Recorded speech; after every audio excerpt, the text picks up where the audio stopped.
Welcome everybody to a quick edition of Understanding Cyber Threats. Today we're looking at the letter E, as in E is for erasing your data. Now I wonder, have you ever experienced that moment of panic when files and folders are permanently removed from the recycle bin on your desktop? Well, the good news is that even though the data appears to be gone forever, it's still on the system, albeit in a much more difficult place to locate. The bad news is that when you come to get rid of this device or sell it, recycle it, or even send it to the tip, the data is still there. This problem is known as data remnants, and it's a serious security issue. Few of us stop to think of the amount of sensitive data that we store on our computers, on our mobiles, cameras, USB drives, and even printers and fax machines. Bank information, passwords, medical data, job applications, personal photos, contact lists, tax returns. They're just a few examples of personal data that is processed and stored by these devices, and it is really hard to get rid of. For instance, deleting those kinds of files won't work. Reformatting storage devices won't work either. And even kind of restoring factory settings like you do with a mobile phone before you sell it, that won't work. As such, this information is vulnerable to unauthorized and even malicious access. The term dumpster diving, where criminals sift through waste to commit identity theft, applies to technology just as much as it does unshredded documents. So what can we do about this problem? Well, one thing we can do is a process called overwriting. This is where we prepare media for reuse by writing a random zeros and ones over the entire storage area. Now, overwriting requires multiple passes or multiple attempts, as few as 3 and as many as 7. But there are a lot of software products out there online which are free to download and will do it for you. But believe it or not, data can still be retrieved when you overwrite. Hard drives, which you find in most computers, for example, often have bad sectors on them. And these are areas of the disk that data has been written to, but subsequently can't be reached.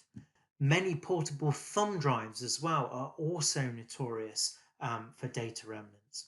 So an alternative is to use degaussing.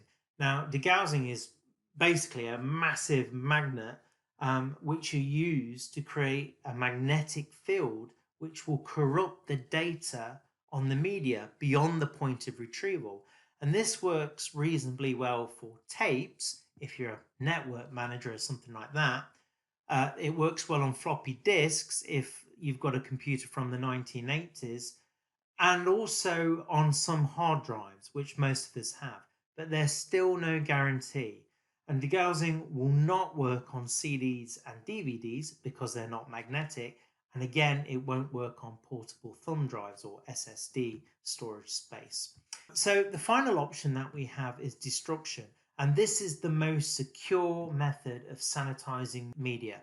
It includes things like incineration, crushing, shredding, disintegration, and dissolving using kind of caustic or acidic chemicals. Like degaussing, this often requires the services, though, of an accredited disposal company, and it can be quite expensive. However, many of these companies will issue a certificate of disposal, which is like a guarantee that the data is now irretrievable. In cloud computing, things are a bit different. The cloud vendor will not destroy hardware when a customer leaves. So if you use cloud services and you go, that cloud company is not going to destroy the hardware which stored your data. Instead, they're going to repurpose it for other users. Nor do they even overwrite media because the data is usually in a constant state of flux and it's going all over the place within a pool of resources. So to ensure data is safe from unauthorized access in the cloud, an organization needs to make sure that all the sensitive data is encrypted.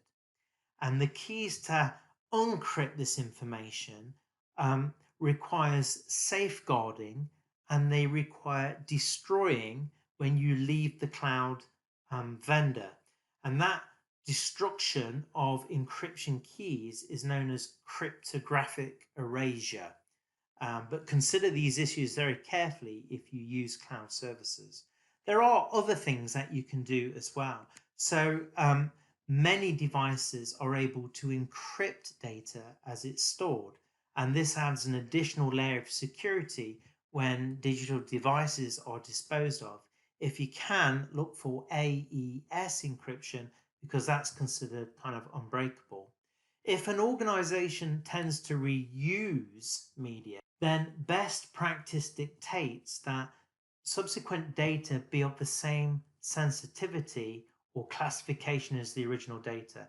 Now, that goes by pretty quick, so let me just explain that. What I'm saying is, if you have a hard drive, right, that stores secret data, you would not downgrade that hard drive to start storing unclassified data, right? You would reuse it, but it would still have to store secret data. Finally, we've got to make sure that any electronic waste that we have is securely stored whilst it's not in use, or if it's pending collection by a disposal company. Lastly, if you go to YouTube and type CBS News copy machines, a security risk, you'll see a very, very good video discussing all the points that I've been talking about.